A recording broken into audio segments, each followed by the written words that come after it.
ഇന്നലെ നടന്ന ദേശീയ പണിമുടക്ക് സംസ്ഥാനത്ത് പൂർണ്ണമായിരുന്നു. പലയിടത്തും ചില്ലറ അക്രമവും ഭീഷണിയുമൊക്കെ ഉണ്ടായെങ്കിലും കാര്യമായ അക്രമങ്ങളില്ലാതെ പണിമുടക്ക് അവസാനിച്ചു. ഇന്നലത്തെ പണിമുടക്കിന്റെ ഹൈലൈറ്റ്സ് ഒന്ന് നോക്കാം. പ്രധാനപ്പെട്ട ഒരു സംഭവം CPM ബ്രാഞ്ച് സെക്രട്ടറിയെ റോഡിൽ തടഞ്ഞതാണ്. ചെറിയൊരു ഓപ്പറേഷൻ കഴിഞ്ഞ മകനെ ആസ്പത്രിയിൽ നിന്ന് കൂട്ടിക്കൊണ്ടുവരുന്നതിനിടെ പണിമുടക്ക് അനുകൂലികളായ CITU പ്രവർത്തകർ CPM ബ്രാഞ്ച് സെക്രട്ടറിയുടെ കാർ തടഞ്ഞു. CPM രാവണേശ്വരം മാക്കി ബ്രാഞ്ച് സെക്രട്ടറി P അനീഷിനെയും കുടുംബത്തെയുമാണ് കാഞ്ഞങ്ങാട് നഗരത്തിൽ CITU പ്രവർത്തകർ തടഞ്ഞത്. നാവിന് മുറിവേറ്റ 4.5 വയസ്സുള്ള മകനെയും കൊണ്ട് ബുധനാഴ്ച രാവിലെ അനീഷ് കാഞ്ഞങ്ങാട്ട് ഒരു സ്വകാര്യ ആശുപത്രിയിൽ പോയിരുന്നു. ഉടനെ അവിടെ ഒരു ഓപ്പറേഷൻ നടത്തി. ഇനി വീട്ടിൽ വിശ്രമിച്ചാൽ മതിയെന്ന് ഡോക്ടർമാർ പറയുകയും ചെയ്തു. അതോടെ അവർ ആശുപത്രി വിട്ടു. എന്നാൽ കാഞ്ഞങ്ങാട് കോട്ടശ്ശേരിയിൽ എത്തിയപ്പോൾ 20ഓളം ആളുകൾ ചേർന്ന് ഈ കാർ തടഞ്ഞു. തന്റെ മകനെ ആശുപത്രിയിൽ കാണിച്ചു വരികയാണെന്ന് അനീഷ് പലതവണ പറഞ്ഞിട്ടും സമരക്കാർ വിട്ടില്ല. ആശുപത്രിയിൽ നിന്നാണ് വരുന്നതെന്ന് കാറിലുണ്ടായ സ്ത്രീകളും പറഞ്ഞു. കാറിൽ ക്ഷീണിതരായി കിടക്കുന്ന കുട്ടിയെ കണ്ടിട്ടും അവർ പോകാൻ സമ്മതിച്ചില്ല. താൻ പാർട്ടി ബ്രാഞ്ച് സെക്രട്ടറി ആണെന്നും ഭാര്യ പാർട്ടി അംഗമാണെന്നും അനീഷ് പറഞ്ഞെങ്കിലും ഒരു കാര്യവും ഉണ്ടായില്ല. കാറിൽ നിന്നിറങ്ങിയ അനീഷ് ഇതല്ല പാർട്ടി പഠിപ്പിച്ച സമരം എന്ന് പറഞ്ഞ്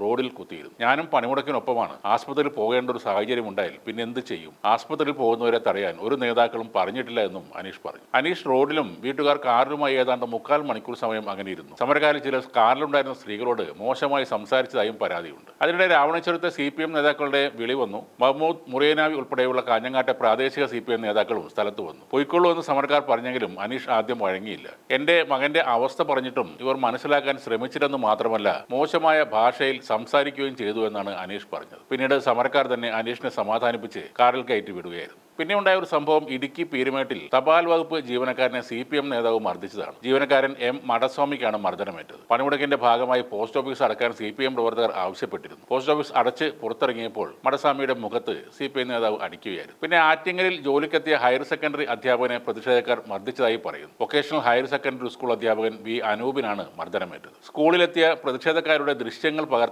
ശ്രമിച്ചതായിരുന്നു ഇതിന് കാരണം. സ്കൂളിലെ വൈദ്യുതി ഇവർ കട്ട് ചെയ്തെന്നും അധ്യാപകൻ പറയുന്നുണ്ട്. കൊല്ലം ആയൂരിൽ പോസ്റ്റ് ഓഫീസിലെ താൽക്കാലിക ജീവനക്കാരനെ LDF പ്രവർത്തകർ മർദ്ദിച്ചു. ഈ പ്രതിഷേധത്തെ തുടർന്ന് പോസ്റ്റ് ഓഫീസ് അടിച്ച് പുറത്തിറങ്ങിയ ജീവനക്കാരൻ നന്ദുവിനെയാണ് മർദ്ദിച്ചത്. കുമളിയിൽ സർക്കാർ ഉദ്യോഗസ്ഥന് നേരെയും പണിമുടക്ക് അനുകൂലികളുടെ മർദ്ദനമുണ്ടായി. ജലസേചന വകുപ്പിലെ പ്രൊബേഷണറി ജീവനക്കാരനായ അടിമാലി സ്വദേശി വിഷ്ണുവിനാണ് മർദ്ദനമേറ്റത്. അതിനിടെ ദേശീയ പണിമുടക്കിന്റെ ഭാഗമായി നടന്ന പ്രകടനത്തിൽ CITU നേതാവിന് തെരുവ് നായയുടെ കടിയേറ്റു. റാന്നിയിലെ ഇട്ടിയപ്പാറ സെൻട്രൽ ജംഗ്ഷനിൽ CITU യൂണിറ്റ് സെക്രട്ടറി PI ബഷീറിനാണ് നായയുടെ കടിയേറ്റത്. പ്രസംഗം കേട്ട് നിൽക്കുന്നതിനിടെയാണ് ഇദ്ദേഹത്തെ തെരുവ് നായ ആക്രമിച്ചത്. ബഷീറിനെ കടിച്ചതിന് പിന്നാലെ നായ ഓടിപ്പോവുകയും ചെയ്തു. നായയുടെ പല്ലുകൾ അദ്ദേഹത്തിന്റെ കാലിൽ ആഴത്തിലാണ് പതിഞ്ഞത്. ഉടനെ റാന്നി താലൂക്ക് ആശുപത്രിയിൽ കൊണ്ടുപോയി അവിടെ വെച്ച് റാബീസ് വാക്സിൻ എടുക്കുകയും ചെയ്തു. ഈ നായ മറ്റാരെങ്കിലും കടിച്ചതായി വിവരമില്ല. നായയെ പിന്നീട് കണ്ടിട്ടില്ലെന്നും സ്ഥലത്തുണ്ടായിരുന്ന ആളുകൾ പറയുന്നു. ഈ പണിമുടക്കിനെ വെല്ലുവിളിച്ചാൽ സ്വാഭാവിക പ്രതികരണം ഉണ്ടാകുമെന്നും പണിമുടക്കിന്റെ ഭാഗമായി സംസ്ഥാനത്ത് എവിടെയും കാര്യമായ അക്രമ സംഭവങ്ങൾ ഉണ്ടായിട്ടില്ലെന്നും LDF കൺവീനർ കൂടിയായ CITU സംസ്ഥാന പ്രസിഡന്റ് TP രാമകൃഷ്ണൻ പറഞ്ഞു. തൊഴിലാളികളുടെ മുമ്പിൽ പണിമുടക്കിനെ വെല്ലുവിളിച്ചെത്തിയാൽ സ്വാഭാവികമായി ചില പ്രതികരണങ്ങൾ ഉണ്ടാകും. അത് മാനുഷികമാണ്.